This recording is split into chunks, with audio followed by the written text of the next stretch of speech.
ప్రతీకార రాజకీయాలు పేదల దగ్గరికి పోకూడదు, కానీ జరిగిపోతుంది ప్రస్తుతం.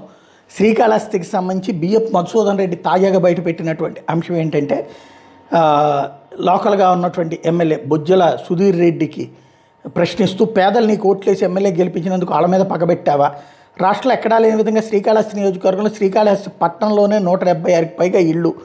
నిన్న రేణిగుంట మండలం చెంగారెడ్డిపల్లిలో 120, కుర్రకాలువలో 22, సూరప్పకశంలో 2 ఇళ్ళు, గతంలో రేణిగుంట వివేకానంద కాలనీ సిబిఐడి కాలనీలో 100 ఇళ్ళు. మొత్తం 6 నెలల్లో 400కు పైగా రెక్కాడితే కానీ పూట గడవ నిరుపేదల కలల గూడుల్ని కూల్చో, వాళ్ళ ఆశలు నేలపాలు చేసావు. చివరికి శ్రీకాళహస్తిని ఏం చేయాలనుకుంటున్నారు? రాష్ట్రంలో నెంబర్ 1 పేద ప్రజలు ఇల్లు కూల్చిన ఎమ్మెల్యేగా మీరే ఉన్నారు. పేదల ఉసురు పోసుకోకండి. సుప్రీంకోర్టు నిబంధనలు పక్కన పెట్టి అర్ధరాత్రిలో రేణిగుంట పేదల మీద ప్రతాపం చూపడం దారుణం. అప్పులు చేసి కట్టుకున్న పేదల ఇళ్లను గద్ద మాదిరిగా తన్నేసి పడగొట్టారు. పేదలకు అండగా వస్తే నా మీద అక్రమ కేసులు పెట్టిస్తున్నావు. నీ బెదిరింపులకు భయపడేవాడిని గాను. పేద ప్రజల కోసం నా ప్రాణత్యాగానికైనా సిద్ధంగా ఉన్నాను. రాష్ట్రంలో ఏ నియోజకవర్గంలో లేని విధంగా పేదల గుడిసెలు కొట్టించి ఎమ్మెల్యేగా చరిత్రలో నిలిచిపోతామంటూ తీవ్రస్థాయి ఆగ్రహంతో ఒక లేఖ రాసుకొచ్చారు. అలాగే రేపు ఏదైతే మహానుభావుడి విగ్రహాలను కూలుస్తాం అంటే రాజశేఖర రెడ్డి విగ్రహాలు కూలుస్తారనుకుంటా. గత 5 సంవత్సరాలు నేను ఎమ్మెల్యేగా పార్టీలు చూడలేదు, ఆపద అని వచ్చిన వాళ్ళందరికీ అండగా నిలిచాను, చేతనైన సాయం చేశాను. ఇట్లాంటి నీచి రాజకీయాలు చేసే వ్యక్తిని జీవితంలో ఇప్పటివరకు ఎవరిని చూడలేదు. ఇకనైనా ఇలాంటి కుచించిత రాజకీయాలు వద్దు అంటూ మానండి అన్నటువంటిది హైలైట్ చేసుకొచ్చారు. ఇందులో ఎవరి అయితే ఇళ్ళు కూలినటువంటి వాళ్ళకి సంబంధించినటువంటి వెర్షన్స్ను కూడా హైలైట్ చేసుకొస్తూ ఆ కూల్చినటువంటి వాళ్ళ ఆవేదనని కూడా ఇక్కడ పంచుకున్నారు.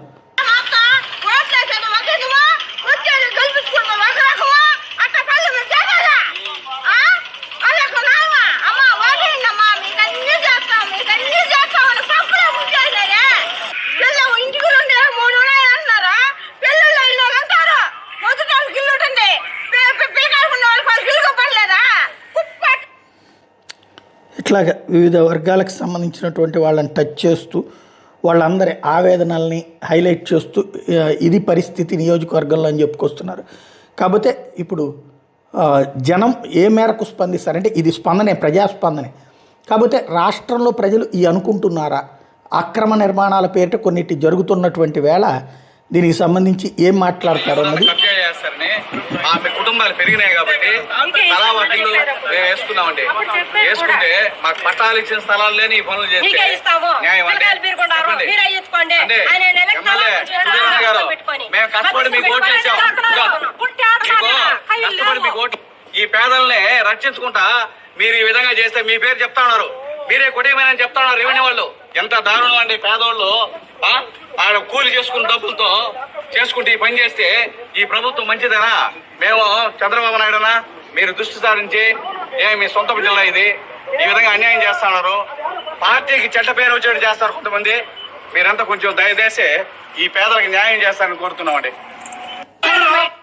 ఇది పరిస్థితి ఓవరాల్. కాకపోతే మరి దీన్ని అసలు పరిగణలోకి తీసుకుంటారా? ఎందుకంటే ఎమ్మెల్యేలు ఏం చెప్తారంటే ఇది వాళ్ళు కావాలని చెప్పి చేయించారు ఆక్రమణలు, మేము ఖాళీ చేయించామని చెప్పి చంద్రబాబు దృష్టికి తీసుకెళ్తారు. బట్ పేదవాళ్ళ జోలికి పోకూడదన్నటువంటి ప్రాథమిక సూత్రం పక్కకెళ్ళిపోతుంది.